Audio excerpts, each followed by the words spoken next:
Welcome to all in virtue physics classes. आज की class का टॉपिक है एनर्जी डिस्ट्रीब्यूशन फंक्शन। हेडिंग डाल लीजिए energy distribution function.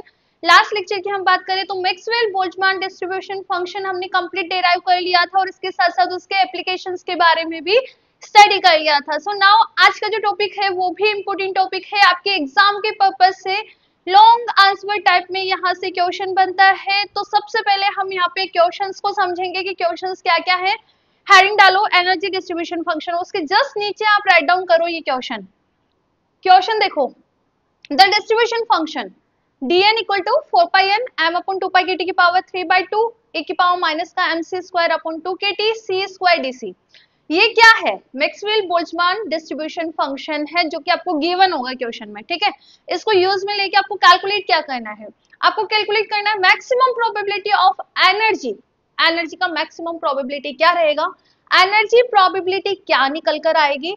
Third is discuss the change in distribution function, जो आपका एनर्जी प्रोबेबिलिटी मतलब एनर्जी डिस्ट्रीब्यूशन फंक्शन जो आएगा उसका टेम्परेचर के साथ कैसे वेरिएशन होता है। Discuss the change in distribution function of energy with the increase of temperature. आप जैसे जैसे टेम्परेचर इंक्रीज करोगे ना तो ये जो एनर्जी डिस्ट्रीब्यूशन फंक्शन निकल कर आएगा उसमें किस तरह से चेंजेस होंगे इसको भी एक्सप्लेन करना है। ठीक है, तो लेक्चर का अपना फ्लो क्या रहेगा, पहले देखो हम सबसे पहले यहाँ पे कैलकुलेट करेंगे एनर्जी डिस्ट्रीब्यूशन फंक्शन। क्या ये तो आपको Maxwell Boltzmann distribution function given है ना, ये जो नंबर ऑफ पार्टिकल्स की फॉर्म में गिवन है इसको हम कन्वर्ट करेंगे एनर्जी डिस्ट्रीब्यूशन फंक्शन में। तो सबसे पहले हम एनर्जी डिस्ट्रीब्यूशन फंक्शन बनाएंगे यहाँ पर। ठीक है, सेकंड ये हमें पता लग गया एनर्जी डिस्ट्रीब्यूशन फंक्शन को डी एंड ई से रिप्रेजेंट करेंगे बेटा। ठीक है, तो प्रोबेबिलिटी निकालना तो फिर हमारे बाएं हाथ का खेल है। कैसे प्रोबेबिलिटी क्या होता है, एनर्जी डिस्ट्रीब्यूशन फंक्शन को number of particle per unit से डिवाइड कर दो तो ये प्रोबेबिलिटी एनर्जी प्रोबेबिलिटी आपका निकल कर आ जाएगा जो कि ये रहा। ठीक है, फर्स्ट कंप्लीट। सेकंड देखो मैक्सिमम प्रोबेबिलिटी ऑफ एनर्जी निकालना है। मैक्सिमम प्रोबेबिलिटी ऑफ एनर्जी निकालने के लिए आपको पहले मोस्ट प्रोबेबल एनर्जी निकालनी पड़ेगी। क्या? Most probable energy. और मोस्ट प्रोबेबल एनर्जी कैसे निकालते हैं, del by del of E, function of E जो एफ ऑफ ई रहेगा। ठीक है, उसका फर्स्ट ऑर्डर डेरिवेटिव कर दो ई के रेस्पेक्ट में और जीरो के इक्वल पुट कर दो तो यहाँ से आपका मोस्ट प्रोबेबल एनर्जी निकल कर आ जाएगा। मोस्ट प्रोबेबल एनर्जी की जो वैल्यू है उसको इस फॉर्मूले में जहां जहां पर ई रहेगा उसको रिप्लेस कर दो ईएम से तो आपके पास मैक्सिमम प्रोबेबिलिटी निकल कर आ जाएगी। कैसे? अभी करेंगे, कंप्लीट डेरिवेशन करेंगे। बहुत इजी डेरिवेशन है, कैरियो में बहुत इजी डेरिवेशन है, लॉन्ग आंसर टाइप में क्वेश्चन आता है, स्किप मत करना बिल्कुल भी। ठीक है, चलो मोस्ट प्रोबेबल एनर्जी निकालने के बाद मैक्सिमम प्रोबेबिलिटी हमने निकाल ली, मैक्सिमम प्रोबेबिलिटी पता लग गया तो उसके बाद हम इसके साथ टेम्परेचर के साथ इसका वेरिएशन का स्टडी कर लेंगे जिस तरह से हमने मैक्सवेल बोल्ट्जमान डिस्ट्रीब्यूशन फंक्शन को डेराइव करने के अंदर करा था। तो कर दो क्या मेरे स्क्रीन, मुझे अच्छा बिल्कुल सफिशिएंट स्पेस चाहिए तो मैं इसको इरेज करूंगी। स्क्रीनशॉट ले लो आप जल्दी से, कर दो इरेज, हट जाती हूँ मैं साइड में, ले लो स्क्रीनशॉट ले लो। चलो बढ़ो आगे, देखो क्या निकालना है हमें, एनर्जी प्रोबेबिलिटी निकालनी है। तो पहले तो आप एनर्जी डिस्ट्रीब्यूशन फंक्शन निकालो। कैसे निकालेंगे, लास्ट लेक्चर के अंदर हमने पढ़ा है मैक्सवेल बोल्ट्जमान डिस्ट्रीब्यूशन में क्या क्या उन्होंने अज्यूम करा था कि जो पार्टिकल्स है उसमें टोटल एनर्जी क्या होती है, ओनली काइनेटिक एनर्जी होती है। सी यदि वेलोसिटी है तो एनर्जी ऑफ मॉलिक्यूल कैसे डिफाइन करोगे, एनर्जी ऑफ मॉलिक्यूल्स क्या होगी, ओनली उनमें काइनेटिक एनर्जी ही होगी तो which is half mv square ना, तो हाफ mc स्क्वायर लिख रही हूँ मैं। ठीक है, ये जो फॉर्मूला है इसको हम एनर्जी डिस्ट्रीब्यूशन फॉर्मूला में कन्वर्ट कर रहे हैं। तो क्या करें बेटा, यहाँ पे हम सी स्क्वायर को क्या लिख सकते हैं, हम लिख सकते हैं यहाँ पे 2e/m। तो एक तो मैं सी स्क्वायर को इससे रिप्लेस कर दूं। सेकंड डीसी कैसे निकाले, देखो सी आपका कितना आएगा √2e/m। ठीक है, तो यहाँ से डीसी आपका कितना बना, देखो √2/m, e की पावर हाफ है, e की पावर हाफ है, इसका डिफरेंशिएशन करोगे आप तो क्या आएगा, हाफ e की पावर माइनस का हाफ और डीई, यही आएगा ना। तो यहाँ पर लिखो आप it's multiply by half e की पावर माइनस का हाफ डीई। सिंपल मैथमेटिक लगाइए बेटा, सिंपल मैथमेटिक है। ठीक है, इसको मोर सिंप्लीफाई करें तो नीचे 2 है, ऊपर √2 है, तो नीचे क्या बचा, नीचे क्या बचा, रिमेनिंग टर्म इज √2, ठीक है ना। नीचे 2 है, ऊपर √2 है, तो नीचे बचा √2 और √m है, और e की पावर -12 है, तो ये भी नीचे ही आएगा। तो बेटा मैं इसको लिख सकती हूँ ना 1/2m e की power half dE, this is dc, ये निकल कर आ रहा है ना। आई रिपीट अगेन, सी निकाला, डिफरेंशिएशन करा हमने, तो ये टर्म आ गई इस इक्वेशन 1 में, इक्वेशन 1 में, ठीक है। इस इक्वेशन 1 में सी को ई की फॉर्म से रिप्लेस कर दो, करो, तो dn आपका क्या बनेगा, dn 4 पाई n मेरे पास ऑलरेडी है, m/2 पाई kt की पावर 3/2 है, e की power minus mc square, mc square को क्या लिख सकते हैं, 2e ना, तो माइनस का 2e/2kt, 2 से ये 2 कैंसिल, c स्क्वायर को हम क्या लिख सकते हैं, it's multiply by 2e/m, dc को हम क्या लिख सकते हैं, dc है आपका 1/2m e की power half de। Overall expression आपका e के फॉर्म में आया ना, आया, तो मैं यहाँ पर इसको dne लिख रही हूँ। ओके, बात समझ आई। अब जो कैंसिल हो रहा है कैंसिल कर दो, कैसे कैंसिल करें, देखो बहुत सिंपल इजी फॉर्म में लिखो इसको, क्या क्या आपको गिवन है, m की पावर 3/2 है, क्या डिनोमिनेटर में एक तो m ये रहा और एक m की पावर हाफ है, तो m की पावर 3/2 डिनोमिनेटर क्या m की पावर 3/2 से कैंसिल आउट हो गया, ऊपर अब नीचे क्या बचा देखो, 2 की पावर 3/2 है, तो 2 मल्टीपल 2 की पावर हाफ लिख सकते हैं, यस लिख सकते हैं, ठीक है। ऐसे ही अब पाई, पाई को भी मैं लिख दूं, पाई मल्टीपल पाई की पावर हाफ, ठीक है, और 1/kt को मैं लिख रही हूँ 1/kt की पावर 3/2, ठीक है। अब इधर देखो एक्सपोनेंशियल की पावर माइनस का e/kt मेरे पास रिमेनिंग है, इट्स मल्टीप्लाई बाय 2e/m है, और यहाँ पे 1/√2 मतलब 2 की पावर हाफ है, m तो मैं हटा दूं बेटा, m हटा रही हूँ मैं, क्यों, क्योंकि m की पावर 3/2 से मैं कैंसिल आउट कर रही हूँ, और e की पावर हाफ है और de है, ठीक है। अब तो इजी है ना सिंप्लीफाई करना, कैसे, जो कैंसिल हो रहा है कैंसिल कर दो, आई थिंक यहाँ तक तो दिख रहा होगा ना आपको। तो यहाँ पे देखो, एक तो ये मेरे पास 4 है, एक तो ये 4 है, एक सेकेंड रुकना है ना, 4 तो मेरे पास कैंसिल आउट हो रहा है, कैसे, ये एक तो 2 की पावर हाफ और 2 की पावर हाफ, क्या बचा, ओनली 2 बचा है, तो ये लो 2। अब नीचे देखो पाई से ये एक पाई कैंसिल, ठीक है, गुड, तो ऊपर मेरे पास 2 के साथ एन भी बच रहा है, और नीचे पाई की पावर मेरे पास क्या है, हाफ है, क्या है, पाई की पावर हाफ है, और ई देखो, ई देखो अच्छे से करना, ये 2 बचा तो मैंने 2 लिख दिया, एन लिख दिया, ई एक ई है और नीचे ई की पावर हाफ है, तो ऊपर कितना बचा आपका, √e ना, ऊपर आपका √e बचा, ठीक है, तो ऊपर है आपका √e, नीचे है मेरा √पाई, और ये है 1/kt की पावर 3/2, एक्सपोनेंशियल की पावर माइनस का e/kt, kt और de। देखो बेटा मेरा एक्सप्रेशन ये आ रहा है dne, क्या आपका भी यही आ रहा है, क्रॉस चेक कर लेते हैं अपन, क्रॉस चेक कर लेते हैं, मेरे पास आ रहा है बेटा 2n/√पाई, गुड, 1/kt की पावर 3/2, यस, e की पावर माइनस का e/kt, yes, √e de, yes, अपने पास भी यही आ रहा है, इसको हम बोलते हैं एनर्जी डिस्ट्रीब्यूशन फंक्शन, क्या बोलते हैं इसको, energy distribution function, this is known as energy distribution function, ठीक है। एनर्जी डिस्ट्रीब्यूशन फंक्शन आपका निकल कर आ गया, तो प्रोबेबिलिटी निकाल लोगे क्या, निकाल लेंगे, इधर देखो, इरेज कर दो थोड़ा सा, देखो इधर अब आप यहाँ पे लिखो energy probability, energy probability, energy probability कैसे कैलकुलेट करें, energy probability, probability of probability of molecules having the energy range, having the energy in energy range E and E plus DE, बताओ कितने होंगे, PE लिख दो ना, ये क्या होगा, DNE हमने निकाला, दिस इज क्वेश्चन नंबर 2, ठीक है, तो D एंड E इसको डिवाइड कर देते हैं N से, ठीक है, तो ये रही टर्म, इसमें 2 and it's divide by under root का पाई 1/kt की पावर 3/2 एक्सपोनेंशियल माइनस का e/kt under root e D.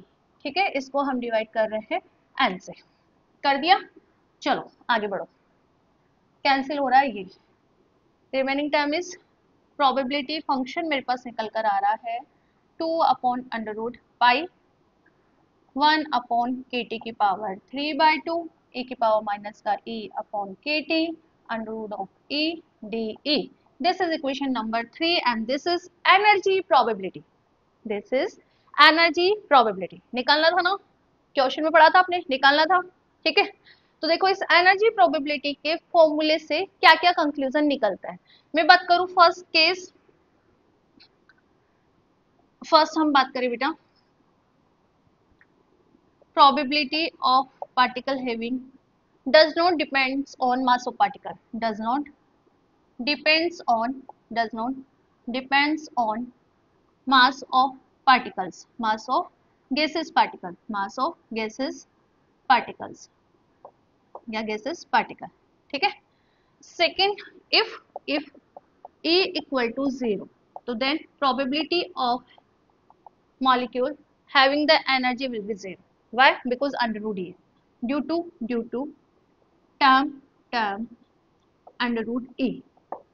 ठीक है, थर्ड if हम यहाँ पे बात करें if A is very less than KT, यदि KT बहुत ज्यादा है तो ये क्या बचा, एक्सपोनेंशियल वाली टर्म क्या आएगी आपके, देखो ये बहुत ज्यादा है मतलब इन्फिनिटी का आपने डिवाइड करा तो एक्सपोनेंशियल की पावर 0, एक्सपोनेंशियल की पावर 0 तो कितना होगा 10, that time exponential minus का e/kt approximate equal to 1, then probability of having molecule is directly proportional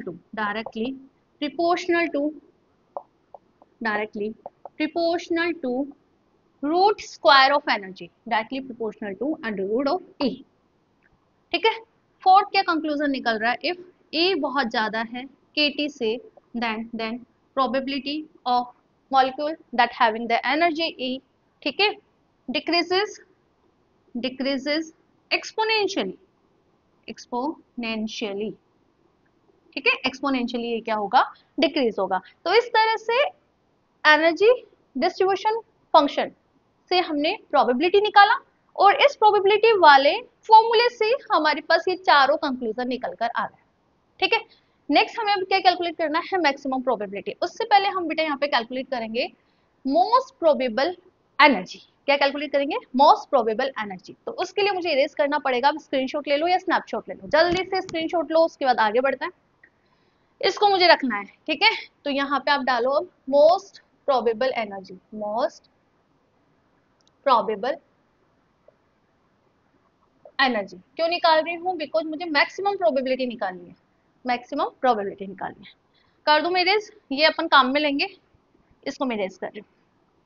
देखो मोस्ट प्रोबेबल एनर्जी क्या होगी, वो एनर्जी मतलब मैक्सिमम पार्टिकल्स जितनी एनर्जी रखेंगे सिस्टम में, लाइक दिस सिस्टम में 100 पार्टिकल्स है तो उन 100 पार्टिकल्स में से कितने नंबर ऑफ पार्टिकल्स की एनर्जी सेम है, जितने ज्यादा मॉलिक्यूल सेम एनर्जी से क्या बोलते हैं मूव कर रहे हैं, दैट टाइम वो एनर्जी ही उसकी मोस्ट प्रोबेबल एनर्जी कहलाती है। तो उसके लिए हमें क्या करना पड़ेगा, हम इसको लिख सकते हैं ना, पी ऑफ ई को function of E D E लिख सकते हैं ना, function of E D E लिख सकते हैं। तो यहाँ से मेरे पास एफ ऑफ ई क्या आया, एफ ऑफ ई आया है 2 is divide by under root pi 1/kt की power 3/2 exponential e/kt under root ई।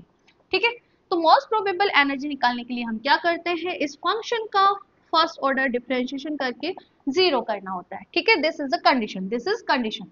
तो हम यहाँ पर इसका e के रेस्पेक्ट में डिफरेंशिएशन कर देते हैं, वैल्यू विल बी 2/√पाई 1/kt की पावर 3/2 e की पावर माइनस का e/kt under root of e D D ही हटाएगा, केवल एफ ही रखना है। ठीक है, इसको सिंप्लीफाई करके हमें 0 के इक्वल पुट करना, और यहाँ से जो एनर्जी की वैल्यू आएगी वो ही आपका मोस्ट प्रोबेबल एनर्जी होगा। उस एनर्जी की वैल्यू को आप यहाँ पे पुट कर दोगे तो मैक्सिमम प्रोबेबिलिटी निकल कर आ जाएगा।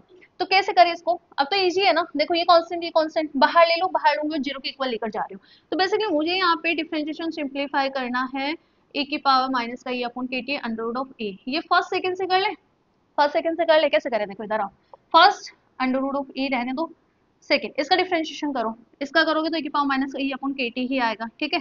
फिर ये जो ऊपर एक्सपोनेंशियल वाली टर्म है इसका वापस करेंगे तो माइनस का 1 अपॉन के टी आएगा, आएगा ना, ठीक है। आगे बढ़ो बेटा, फर्स्ट सेकंड का डिफरेंशिएशन प्लस फर्स्ट का डिफरेंशिएशन, अंडर रूट ई का हाफ e की पावर माइनस का हाफ, सेकंड वैसा का वैसा, तो सेकंड मतलब एक्सपोनेंशियल की पावर माइनस का e अपॉन के टी मैंने वैसा का वैसा रखा और इसको जीरो के इक्वल पुट करा है, ठीक है। अब इसमें से भी हम बोल सकते हैं कि एक्सपोनेंशियल ये वाली टर्म जीरो हो जाएगी, the remaining term is under root of e plus under root of e minus 1 upon K T plus half e की पावर माइनस का half, this is equal to zero. मेरे पास केवल ये रिमेनिंग टर्म है, ठीक है। तो देखो अब ये फॉर्मूला चाहिए तो इसको हम इरेज नहीं कर रहे हैं, ध्यान रखेंगे क्वेश्चन नंबर 3 का। यहाँ से हम एनर्जी की वैल्यू निकाले तो क्या आएगा बेटा, देखो मेरे पास है minus under root of E upon K T, ठीक है। This is equal to minus का हाफ ए की पावर हाफ, मतलब नीचे आ गया, ठीक है, और इसकी पावर हाफ है। तो यहाँ से मैं इसको सिंप्लीफाई कर लेती हूँ और नेगेटिव से नेगेटिव कैंसिल, तो ई मेरे पास कितना बचा बेटा, हाफ के टी, क्या आ रहा है हाफ के टी, और ये ही आपका क्या है most probable energy, this is E, ठीक है। तो most probable energy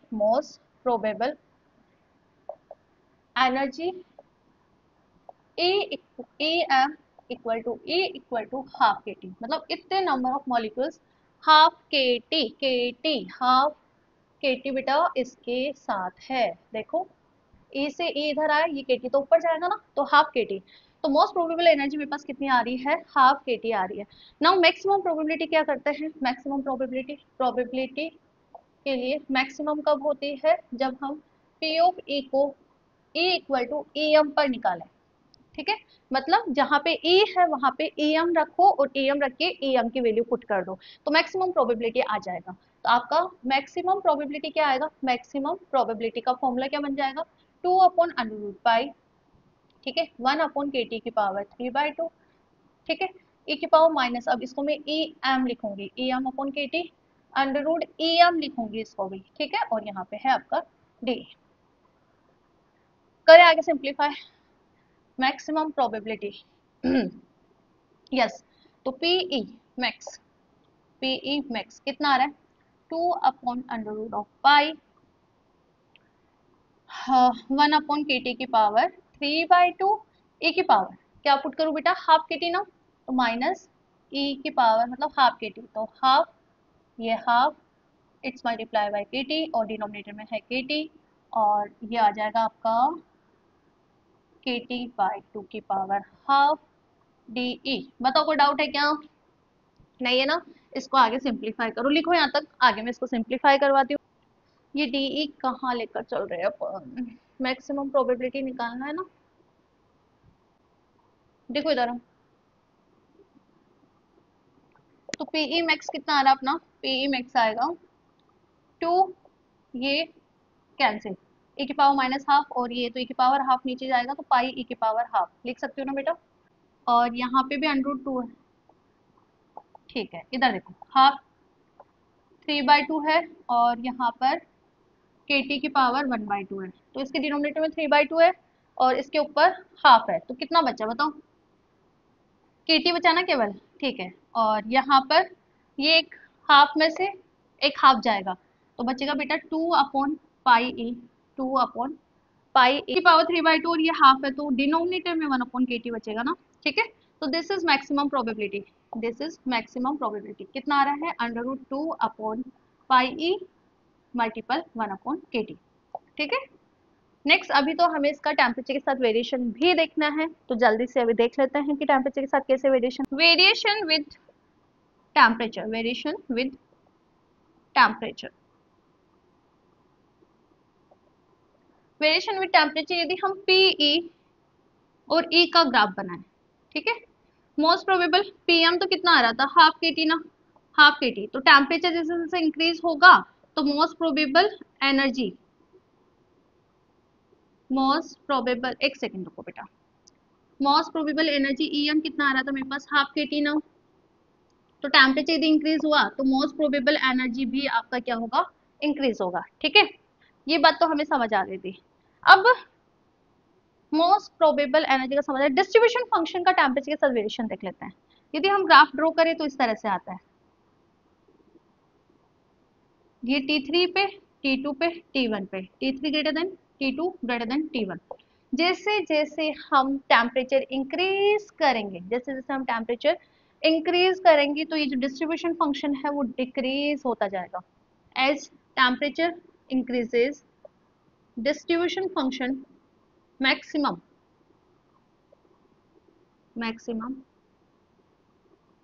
probability decreases. As जैसे जैसे टेम्परेचर इंक्रीज हुआ तो मैक्सिमम प्रोबेबिलिटी डिक्रीजेस। देखो ना यार, आप ये जो पिक है T1 सबसे कम है तो ज्यादा है, T2 पे ये पिक और कम हो गई, T3 पे फिर ये पिक और कम हो गई। तो जैसे जैसे टेम्परेचर इंक्रीज हो रहा है maximum probability and maximum energy probability यहाँ पर क्या हो रही है, डिक्रीज हो रही है। ठीक है, तो इस तरह से ये एनर्जी डिस्ट्रीब्यूशन वाला टॉपिक अपना कंप्लीट हुआ। नेक्स्ट लेक्चर के अंदर मिलते हैं एक नए टॉपिक के साथ। Thank you.